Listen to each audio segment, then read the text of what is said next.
ಇನ್ನು JDS ಭದ್ರಕೋಟೆಯಲ್ಲಿ CM Siddaramaiah ಇವತ್ತು ಅಬ್ಬರಿಸಿದ್ದಾರೆ. ಚನ್ನಪಟ್ಟಣದಲ್ಲಿ ಎಚ್ಡಿಕೆ ಕಣ್ಣೀರು ಹಾಕಿದ್ದು ಪಾಪ ಹಾಸನದಲ್ಲಿ ಜನ ಕಣ್ಣೀರಲ್ಲಿ ಕೈ ತೊಳಿತಾ ಇದ್ದಾರೆ ಅಂತ ಈ ಸಂದರ್ಭದಲ್ಲಿ ಜೆಡಿಎಸ್ ವಿರುದ್ಧ ಕೂಡ ವಾಗ್ದಾಳಿ ನಡೆಸಿದ್ದಾರೆ. ಜೆಡಿಎಸ್ ನಾಯಕರ ವಿರುದ್ಧ ಸಿಎಂ ಸಿದ್ದರಾಮಯ್ಯ ಲೇವಡಿ ಮಾಡಿದ್ದಾರೆ. ಎಲ್ಲಾ ಮಹಿಳೆಯರು ಇವತ್ತು ಆತಂಕದಲ್ಲಿದ್ದಾರೆ ಅಂತ ಸಿಎಂ ಹೇಳಿರುವಂತದ್ದು. ಇಲ್ಲಿ ಬಂದು ಒಂದು ದಿನ ಕಣ್ಣೀರು ಹಾಕಬೇಕಲ್ವಾ ಅಂತ ಸಿಎಂ ಜೆಡಿಎಸ್ ನಾಯಕರ ವಿರುದ್ಧ ವಾಗ್ದಾಳಿ ನಡೆಸಿದ್ದಾರೆ. ಅವ್ರ ಮೊಮ್ಮಗನನ್ನ ಗೆಲ್ಲಿಸಲಿಕ್ಕೋಸ್ಕರ ಒಂದು ವಾರ ಚನ್ನಪಟ್ಟಣದಲ್ಲೇ ಉಳಿದು ಬಿಟ್ರು. ಹಾಸನಕ್ಕೆ ಒಂದಿನ ಅವರು ಬಂದಿದ್ದಾರ? ಯಾವತ್ತಾರೋ ಹಾಸನಕ್ಕೆ ಬಂದಿದ್ದಾರ?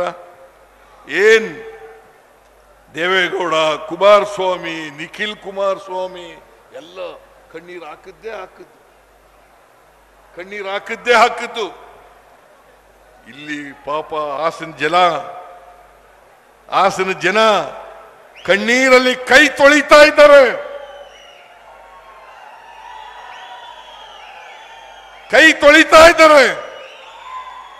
ಎಲ್ಲ ಮಹಿಳೆಯರು ಇವತ್ತು ಆತಂಕದಲ್ಲಿದ್ದಾರೆ.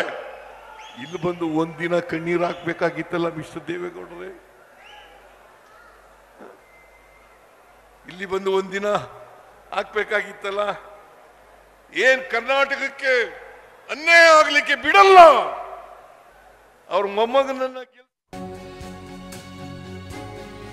ದೇವೇಗೌಡರು ವಯಸ್ಸಿಗೆ ತಕ್ಕಂತೆ ಮಾತನಾಡಬೇಕು. ಸಿದ್ದರಾಮಯ್ಯರ ಗರ್ವಭಂಗ ಮಾಡ್ತೇನೆ ಅಂತ ಹೇಳಿದ್ರು. ಗರ್ವಭಂಗ ಮಾಡೋದಕ್ಕೆ ಬಿಡ್ತೀರಾ ಅಂತ ಸಿಎಂ ಕಿಡಿಕಾರಿದ್ದಾರೆ. ಜೆಡಿಎಸ್ ನಾಯಕರ ವಿರುದ್ಧ ಜೆಡಿಎಸ್ ಭದ್ರಕೋಟೆಯಲ್ಲಿ ಇವತ್ತು ಸಿಎಂ ಸಿದ್ದರಾಮಯ್ಯ ಅಬ್ಬರಿಸಿದ್ದಾರೆ. ಸಿದ್ದರಾಮಯ್ಯಗೆ ದುರಹಂಕಾರ ಬಂದಿದೆ ಅಂತ ಹೇಳಿದ್ರು. ಅವರ ವಯಸ್ಸಿಗೆ ತಕ್ಕಂತೆ ಮಾತನಾಡಬೇಕಲ್ವಾ ಅಂತ ಸಿಎಂ ದೇವೇಗೌಡರಿಗೆ ಪ್ರಶ್ನೆಯನ್ನ ಮಾಡಿದ್ದಾರೆ. ದೇವೇಗೌಡರು ಯಾವಾಗಲೂ ಹೇಳ್ಕೊತಾ ಇದ್ರು, ನಮ್ದು ಜಾತ್ಯತೀತ ಪಕ್ಷ.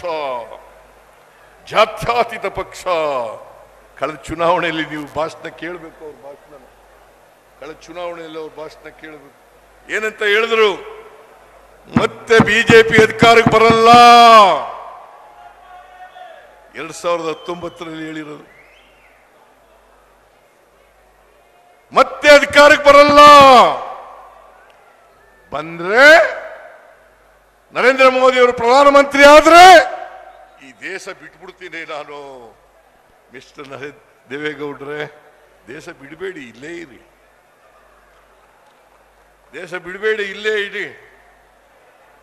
ದೇಶ ಬಿಡಕ್ ಹೋಗ್ಬೇಡಿ.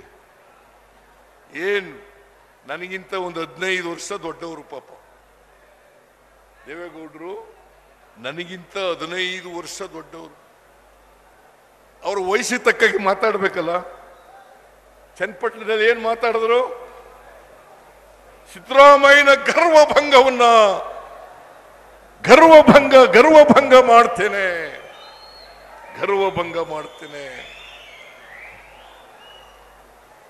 ನೀವೆಲ್ಲ ಬಿಡ್ತೀರಾ ನನ್ ಗರ್ವ? ಕೂತ್ಕೊಳ್ರಿ.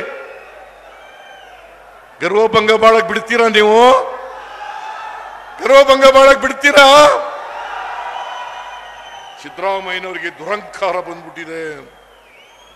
ಏನು ಹಲ್ಲು ಮುರಿ ಕಚ್ಕೊಂಡು ಕಾಂಗ್ರೆಸ್ ಸರ್ಕಾರವನ್ನ ಕಿತ್ತು ಹೋಗಿರಿ. ನಾನು ಹೇಳದ್ದಲ್ಲ, ಮಿಸ್ಟರ್ ದೇವೇಗೌಡ ಹೇಳದ್ದು.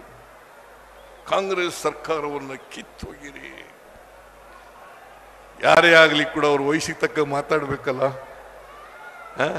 ಸಿದ್ದರಾಮಯ್ಯನಿಗೆ ಅಹಂ ಬಂದ್ಬಿಟ್ಟಿದೆ. ನಾನು